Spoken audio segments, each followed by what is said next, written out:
أنا رجال مريض وعيوني هبطن كلش هبطن، بروح حتى الطبيب وفحص عيوني قال عيونك لاني مو تمام وما اقدر اسوي هنا وتعبانة. من رجعت لاهلي قضيت القناة وبكيت وتوجهت لاهل البيت وتوجهت لصاحب الزمان، قلت اريد اكتب رسالة للولد موعوده من اهل الولاية والكرم والجود، اريد يندعي لي يشوف لي يعود عند رب العباد اللي ما يفوت الفوت. اصبحت الصبح كنت ما اشوف الشارع اللي يمشي بي ما اعرفه والله وداحته يسمع. اصبح عندي شوف متواضع، شوف متواضع، شوف اللي يمشي واعرف اللي يمشي واعرف. والحمد لله شفيت من هذا الحكي وشفيت، وطبعا عيناتي وهذا تشوفنا هذا.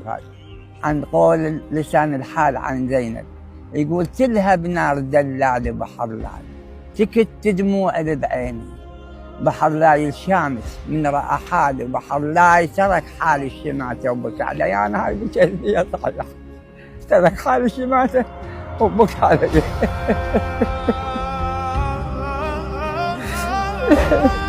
شامس هو شامس وبكى على زينب. تقول بهذا الحكي